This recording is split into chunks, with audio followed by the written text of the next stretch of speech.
It wouldn't be a Nick's Bikes video if something didn't go wrong. This was supposed to be an easy job. All right.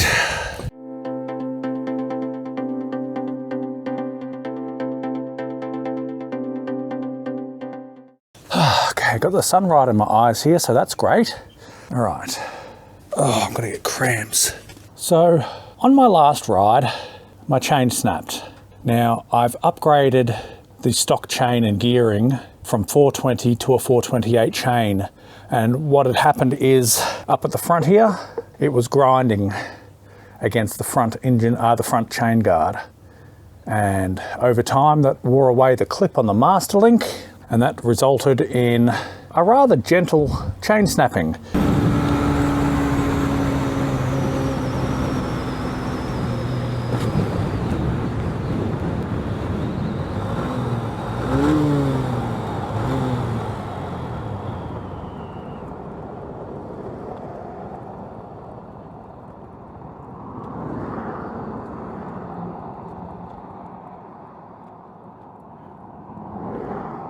My f***ing chain's come off. Now this fully enclosed chain guard did its job, and it caught everything, including all the pieces of the master link that I needed to patch it up on the side of the road and ride 60 kilometers down the freeway to get back here with nothing but a bit of copper wire holding my chain link on. So I've got a fresh OEM chain and sprocket to go on. We're going back down to 420 pitch. We're going back down from 42 to 41 tooth on the back and 14 on the front. Now that is a completely sealed chain, no master link. So we're going to go ahead and undo this swing arm, and this foot peg bolt is up here. There's going to be no close-up work today because I just want to get it done, basically. Stick with me and we'll see how we go. I don't want to spend too much time looking at that camera because the sun's right in my bleeding eyes. Also, I've wired up a lav mic under my jumper here because I do notice that the audio is particularly muted when I'm working this far away from the camera. The microphone's only really good enough for when it's right next to my face, as in, you know, a phone call. So I've done a full video on how to change the chain and sprockets before, but basically we need to undo this bolt here to loosen this plastic off to access the bolt that's directly behind here that will let me swing this A-frame down and loop the chain out over here and through suspension swing arm. So I was aware that the chain was rubbing. I'll get into this now before I get carried away. I was aware that this chain was rubbing, but I've been riding it for a few thousand kilometers now, or I'll have to check, but it's been a while. I've been running this chain and sprocket since before I did the throttle body, but it is a little bit bent out of shape, and you can definitely see where it's been chewed out. Okay, I'm going to drop these bolts in here. I'm going to have to try and straighten this out. Now I'm going to come behind the camera here so I can actually see where it's pointing. Where are we? Here. I need the flash, but my fingers are already greasy. I thought I wouldn't put the flash on today, but I regret that choice. Come on, flash. Just touch it. Go on, touch it. Ah! So, do we get a better view with the flash on? It does not focus very well, this camera, so I'll do my best. But you can kind of see there how it's chewed up at the front. It won't show on camera, but it has been bent out of shape. Right. This little bag of tools is pretty much all I need to do any kind of work on this bike. No need to carry down a big lumpy toolkit. Thank goodness for the magic of editing, because this is just a painstaking, time-consuming process. Okay, chuck those off to the side. Here it is. Now I'm going to have to bring you in for a close-up. That is what I rode 60 kilometres home on. And that actually held up beautifully. So what I'm going to do is I'm going to not bother undoing the master link because I've got to take all this stuff off anyway. I'm going to take the chain off as a whole because that is the master link, and we'll have a good look at the underside of this. Now previously I would have gone and started to take the chain off first, but I know better this time.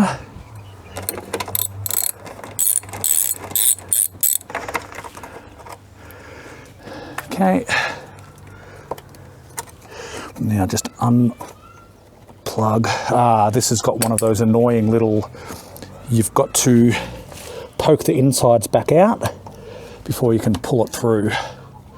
All right, that is a 12. Now, don't lose that clip. I nearly lost it last time. How annoying. Just, it's only plastic, it'll be right.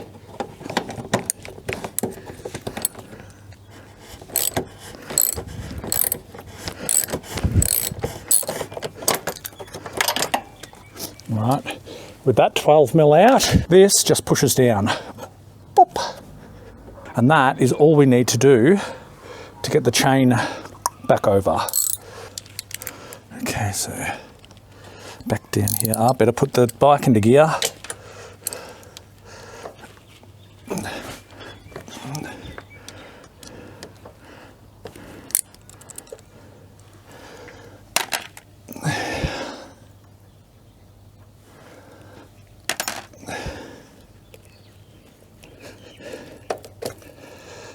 Right. Now we are going to replace that immediately. That can just be discarded. Okay, thread this all the way up, all the way over, and that's ready to come off with the back tyre. Gross. I'm not going to give you a close-up, but there is lots and lots and lots of metal shavings, and I can see rubbing off where it's actually biting into the case here, which is not good. That's more than just chain guard clearance, that's actually eating the case. They don't like making it easy for you. All the European CB125Fs are 428 as standard. The Australian and Indian models, so the CB125F MN and the SP125, they are this 420 chain as standard. This is a good opportunity just to get in here and try and get rid of some of this muck. This is just chain cleaner. We're going to just use this to, God, that does a good job, doesn't it? We're just going to get in here, and I wasn't going to use the brush. I was worried about it getting dirty, but what else am I going to use a stiff bristled brush for if not to get in here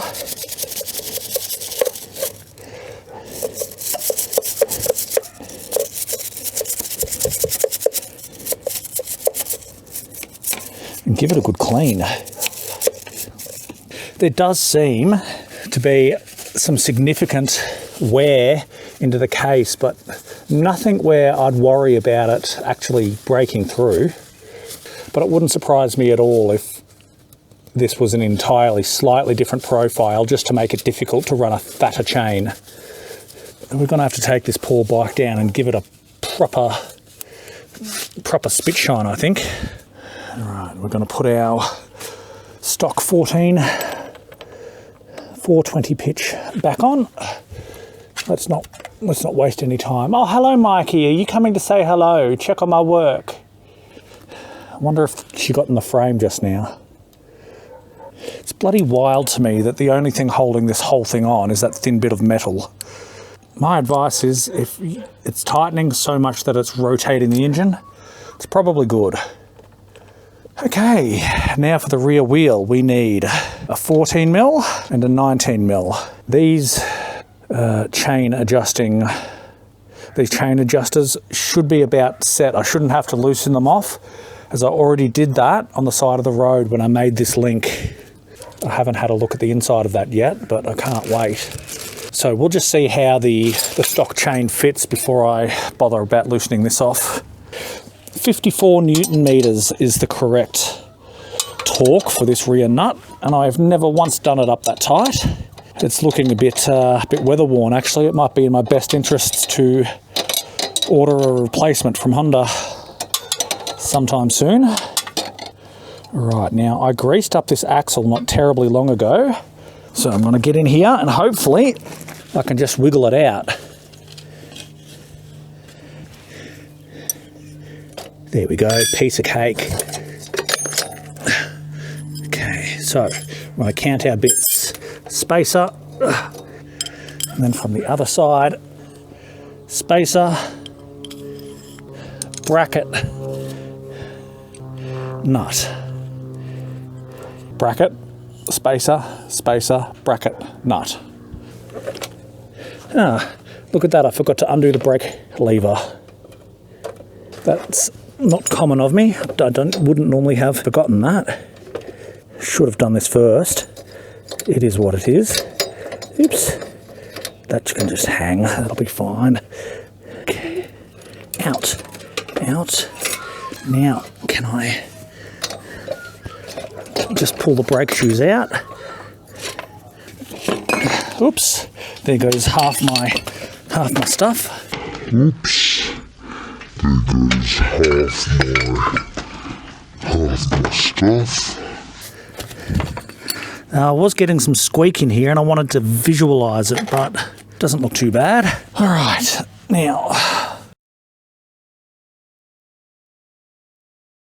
I'm going to put you out of shot here. Just give my push drives a quick once over. Don't stress about them, they'll be fine. They're not looking worn or deformed at all. Oh dear. My brake pads have just let go. Well, that's a job that I didn't think I'd have to do today. I'm in danger. It wouldn't be a Nick's Bikes video if something didn't go wrong. This was supposed to be an easy job. All right. Fine.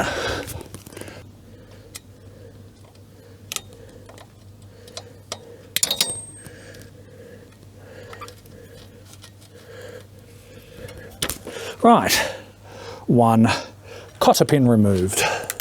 I need to reassemble this piece, the brake arm. Okay, that can just sit up out of the way there. Push that on, a couple threads to keep that together. We need a 12mm spanner. Okay, probably going to brace that against the ground and break the thread. Okay, so one nut, one washer, one rubber washer. Okay, put this back together. One rubber washer, one washer, one nut, and one cotter pin to go in at the end. That's a lot of uneven brake wear, and I wonder if these shifted out ages ago.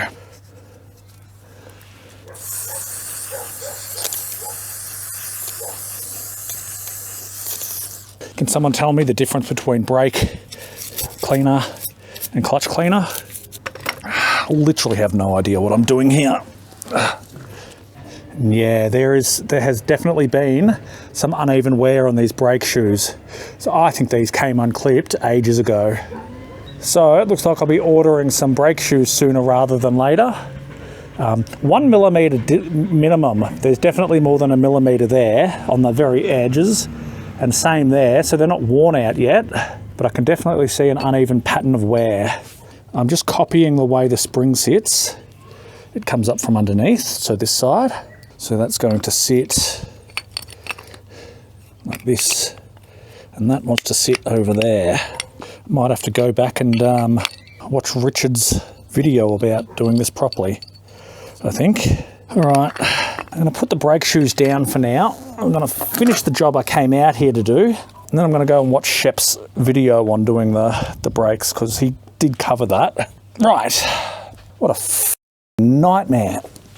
Oh, this was supposed to be a easy job. All right. Look. Checking my work area for any dropped bits. I just don't see anything else that came springing out. But there has to be something else holding those two together. I'll have to check the parts diagram.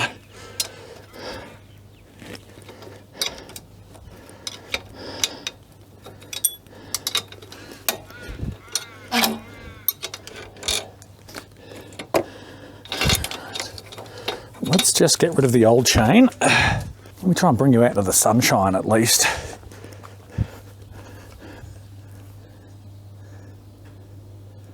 And on the inside, the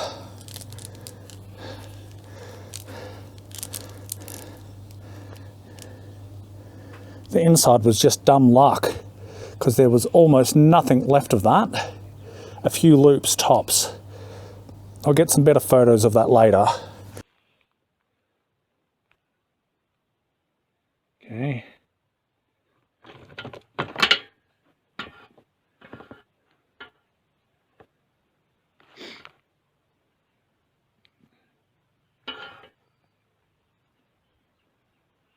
That's all that was holding this chain together. And you know, I'm actually inclined not to undo this. I might get my chain breaker and separate it here and here. And I might keep that one for my growing collection of trophies of things that I've bent and broken on this bike.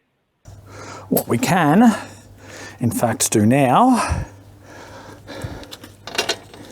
is spread that over that.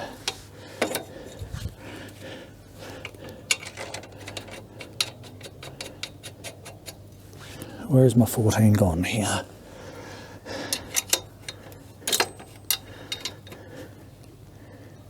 All right, spread it over, loop that around. Right, so our new chain is ready.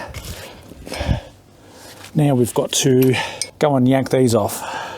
Now the correct torque for these, I believe, is 32 Newton meters. I can also guarantee you that they're all a lot tighter than that.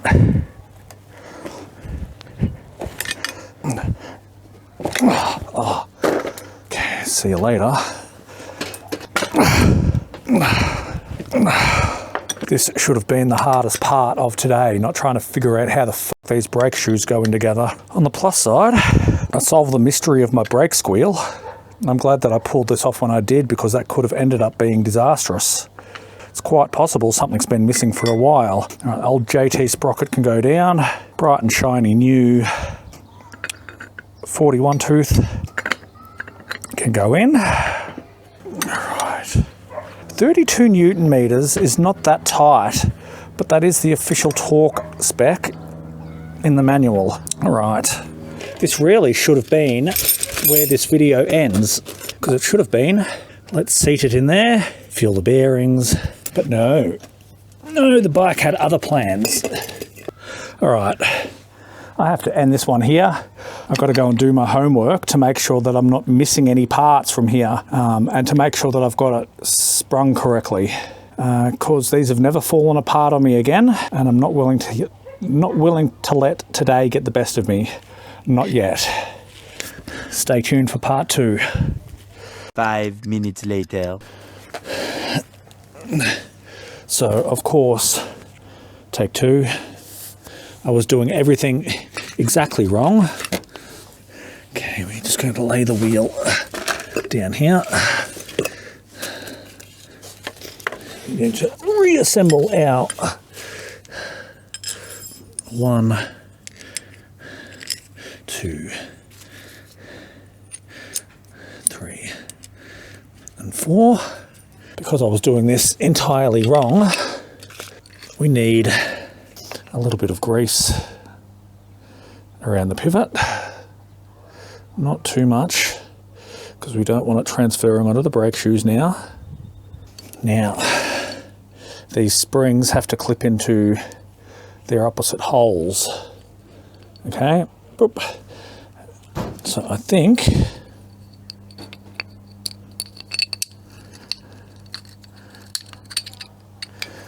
we're going to start with this one and just stretch it over. Boop. Stretch it in. No apologies if you can't see, but I'm going to need to try and stretch this spring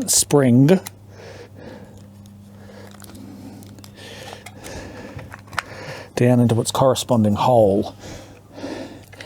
All right. This, in fact, might be easier to do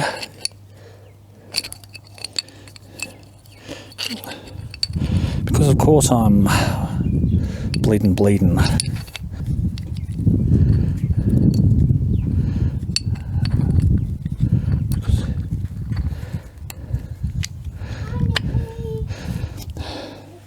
All right, now, Link, I'm very busy. I've got to concentrate to make sure I don't stuff it up.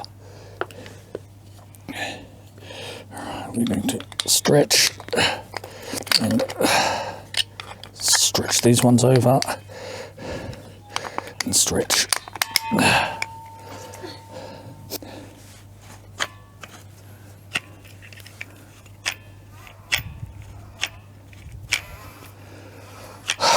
Okay, now we've got to put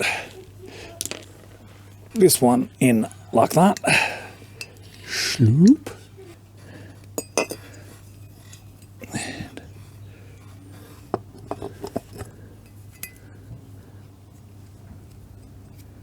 Now, my brake shoe should go in like that. Woohoo! Feels a bit slick, I'll admit.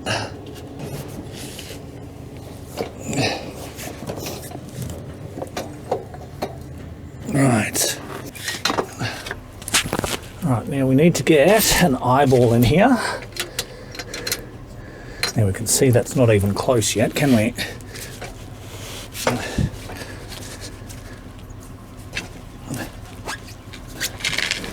How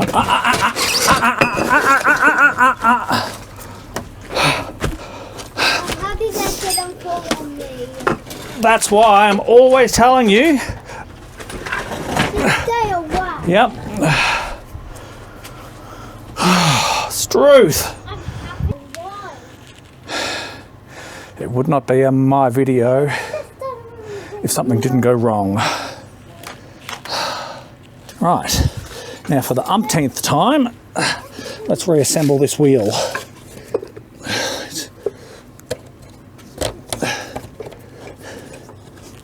Now, we need our first spacer.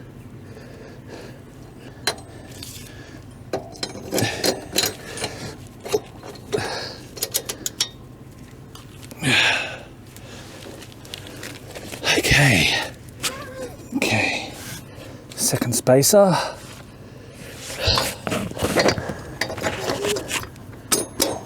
right.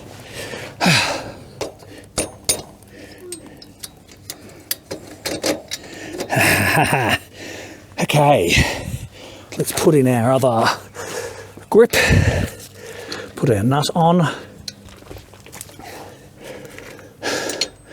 Remember the fact that I haven't threaded the chain through again and start all that from scratch. It's not the first time I've done that.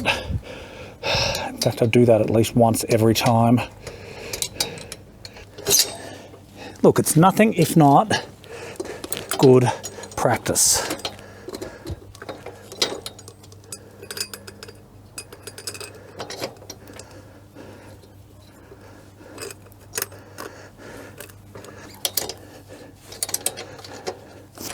We've still got a considerable adjustment to make in that chain. As I said earlier in the video, I did leave that quite loose.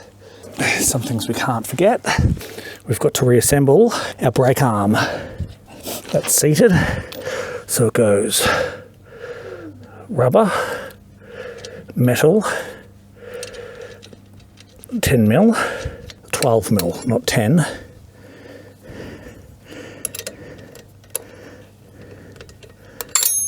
Now, you're not supposed to reuse old cotter pins, but an old cotter pin is surely better than no cotter pin.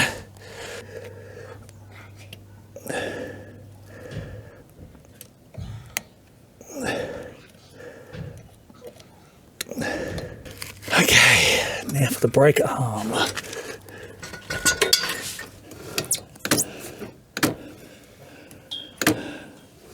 Okay, that's good.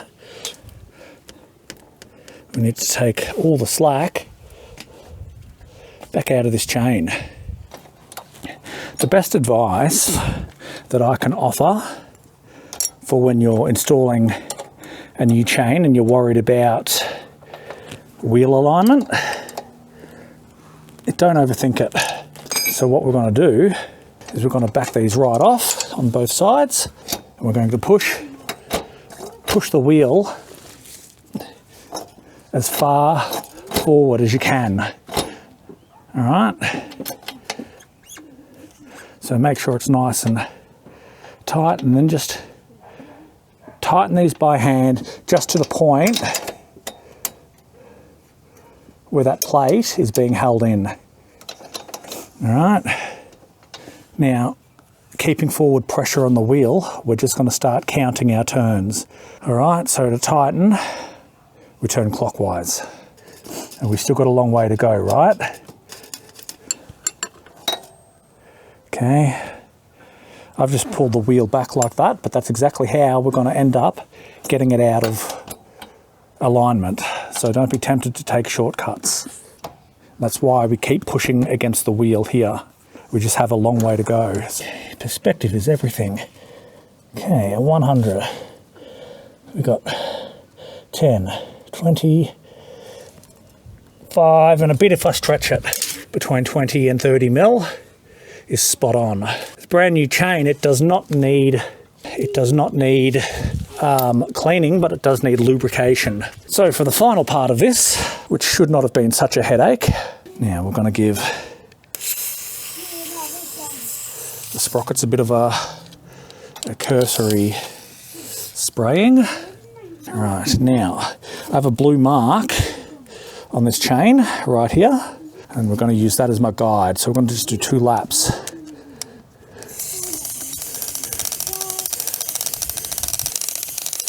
There it is.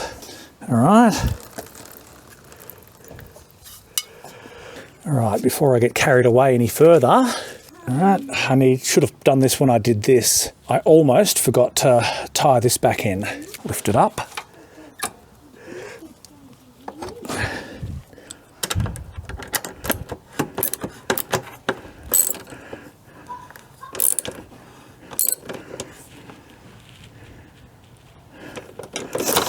All right. So I'm definitely going to have to order a new front chain guard from Honda. Goes like that.